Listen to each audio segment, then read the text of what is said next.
Live from Austin, Texas, broadcasting worldwide, it's Alex Jones.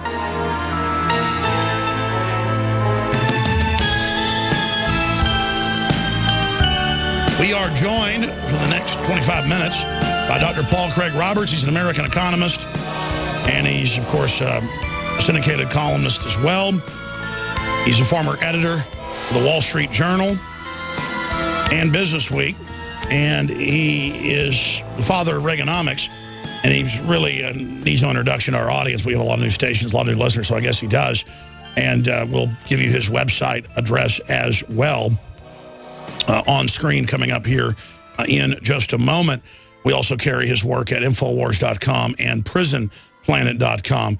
But before I go any further, I just want to cover the waterfront with him to make sense of what's going on in the economic meltdown, clearly a global depression.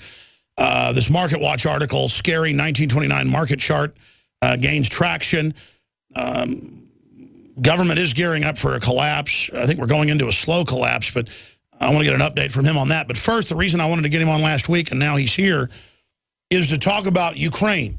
And again, I'm not a Putinite, but compared to what we've got, our system's so bad, he's not aggressively trying to expand things. He stopped the Syria war, the purge of Christians. Clearly, the Saudi Arabians are bombing them because they didn't go along with the takeover of Syria to destabilize the Olympics. But you see Ukraine not voting at first to go with the EU. And now Russia is not even trying to control Ukraine from what I've seen. I want a free and independent Ukraine. And George Soros's people are all over this, as usual, trying to destabilize Russia because they want a new world order run by the Wall Street kleptocrats. They want a new world order run by anti-free market folks that make the Wolf of Wall Street, Jordan Belfort, look like a saint. That's the bottom line. This is not America doing this to Russia. This is criminal elements doing it. In my view, I want Dr. Roberts' take on that. So there's the preface of my questions and how I see it. This is a big deal, though, to be trying to overthrow Ukraine, and audio recordings of this, obviously, with ambassadors coming out, and a very serious situation. Dr. Roberts, give us your expert breakdown, because I know you were in big talks with the Russians so they bring down their empire at the end of the Reagan administration. I know that you know a lot of these folks. You know the French. You've gotten their highest award for some of the work you've done on that front as well. What's really happening right now? In the Ukraine, there was a joint effort initially between the EU and Washington to bring the to bring the Ukraine into NATO and into EU. Now, the EU just wanted an expansion of its domain. Washington wanted to have the Ukraine incorporated into NATO so they can put more military bases on Russia's frontier. And they also want to have their puppets running the country so that it can be opened up for looting by the American banks and the American corporations. You know, like, for example, Latvia was. So what has happened is for many years, Washington and also the EU have been financing what are called NGOs, non-governmental organizations, in Ukraine. Last December, this Victoria Nuland, the Assistant Secretary of State who's running the operation, the American operation there, told the National Press Club that Washington had invested $5 billion in agitation in the Ukraine. And so what we're witnessing now is all of these NGOs, some of them pretend to be human rights organizations, some pretend to be educational, to teach democracy, some are just provocative. And they have used these, that is the State Department, the CIA, have used these institutions, these NGOs, to have this ongoing protest. Now, the EU and Washington have now fallen out over this because the EU has realized that for Washington to take over the Ukraine is a direct threat to Russia. And they realized that Russia can cut Europe off from oil and natural gas, and they realized that if there's a war, Europe will be destroyed.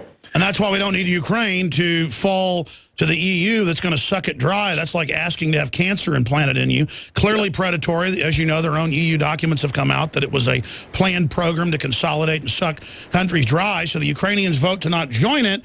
And so they have hordes of paid operatives take to the streets. It'd be one thing if these were real, Ukrainians wanting to get rid of their government. But clearly these are foreign, manipulated, saboteur operatives by every benchmark. Well, the NGOs are financed by the West, and they have provoked it. But I think most of the people out there are just dupes. They're Ukrainians. Oh, of course. Yeah, the Western Ukraine is... Sure, I'm talking about the NGOs that are made up of Ukrainian operatives. Sorry? I was talking about the NGOs themselves, doctors. Yeah. Go ahead. Yeah, well, I was in Washington when they decided to create the National Endowment for Democracy, which is sort of the parent organization for these NGOs. And the explicit purpose given was that it would be used to destabilize Eastern Europe and Soviet republics, and would be used for the benefit of American hegemony, and that's the reason it was created. And so we've seen it operate in many places. They tried to achieve that revolution, that color revolution in the Ukraine. What do they call it? The Orange Revolution, I think. Yes, they've tried over and over again. And they came very close to getting the Ukraine then. And they tried to have Georgia start a war with Russia. A very dangerous situation.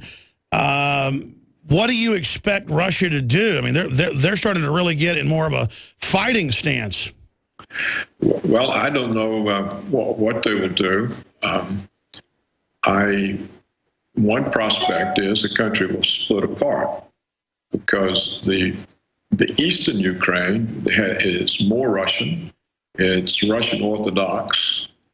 The western Ukraine is less Russian. It's Catholic. And I think that it's really two countries, and what you may see is a split.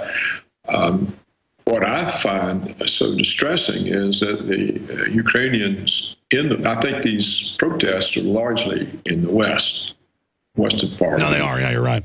Yeah, and so what I find distressing is that these protesters are such dupes that they're destroying the independence of their own country. They don't understand that if you are in the EU, that your national government is subservient to the EU. How can they not look at Greece and Spain and Ireland and everywhere? I mean, this is like wanting to get in the car with Jeffrey Dahmer or something. Why would anyone want to join the EU? That just shows the influence of the NGOs. You know, the NGOs, like Victoria Nuland said, Washington spent $5 billion. That's $5,000 million. You can buy a lot of people for that money. You can buy a lot. And the years of agitation by these NGOs, and also, you know, in the Western Ukraine, there's a huge disaffection from Russia.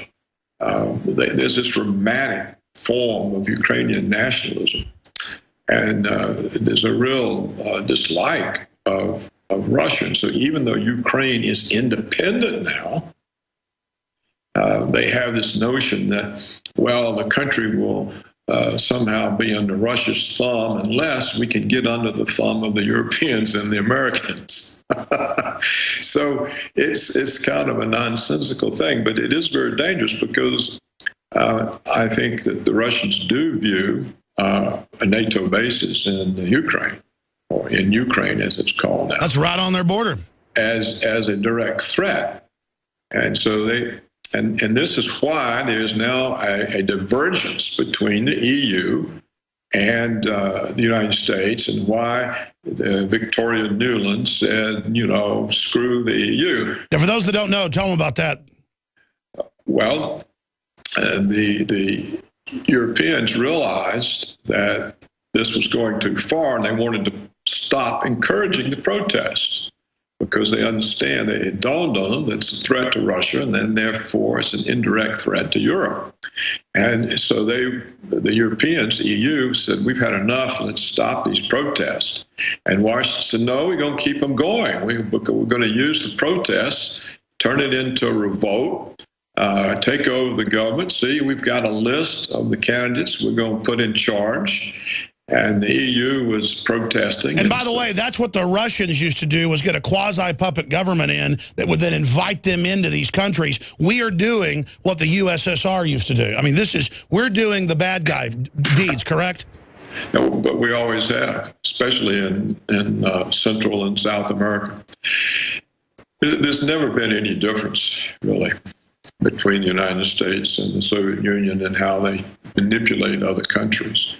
But what we're doing now is we're manipulating the countries in the Russian sphere of influence.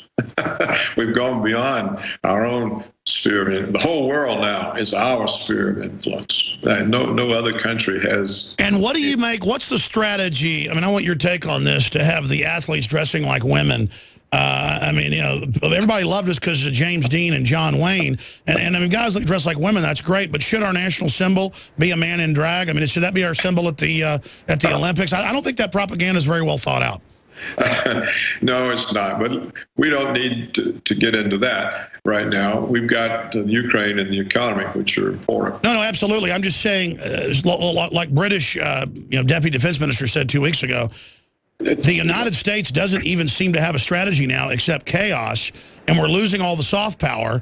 What do you think of Washington right now? I mean, how would you describe its setup? I mean, do they know what they're doing? Are they out of control? What's going on?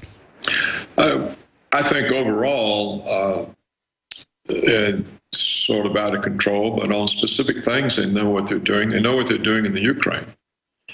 And notice that this week, the House of Representatives overwhelmingly passed a resolution supporting the protest in the Ukraine, as if that's got anything to do with the United States. And they issued a threat of imposing sanctions should the Ukrainian police put the protests down. So in other words, if you treat people there the way our police treat protesters in the United States, we're going to put sanctions on you. So this type of hypocrisy, it must stun the world. You know, what happens to peaceful protesters in the United States? They get beat up and tasered and tear gas. That's right, PaulCraigRoberts.org. Let me ask you this question then. Looking at this, what does your gut tell you? How is the Ukraine going to go? Well, I don't know. I think that ultimately it could split. If you see, the Ukraine has given up on putting down the protest, and they even abolished the laws against protest. And the police have been viciously attacked. A lot of them have been burnt with Molotov cocktails. They've been charged with bulldozers, but they haven't replied with the kind of violence that you would expect. Any protesters in the United States acting like the Ukrainian protesters are would have been shot down in the streets and killed, because the Ukrainian protests are not peaceful. They're extremely violent. And the police are just sort of sitting there taking it. So I think... well, it's clear the government knows it was unpopular to join the EU, so they're acting like they're neutral, but the order's gone down, stand down, let this happen, fake Arab Spring, and then there'll be a civil war. It'll split up, which is the grand strategy of tension that Brzezinski's been pushing, and there you go. I don't think the United States wants it to split up, because if it does, then the western part will be reincorporated in Russia. And they won't get the pipelines. And that's right. And so the rump state wouldn't be enough for the EU or the US. But I think what may happen is that the EU simply disassociates from this policy and breaks off from it, which leaves it as a Washington thing only. And that then could weaken it. And that could be good cop, bad cop, too. Let's get to the economy. We only have a little bit of this segment, the next one left. What do you make of the, I'm sure you've seen the market graph that the Wall Street Journal Market Watch has. Scary 1929 market chart gains traction. If market follows the same script, trouble lies directly ahead. They're slowing down on QE Unlimited. Dr. Roberts.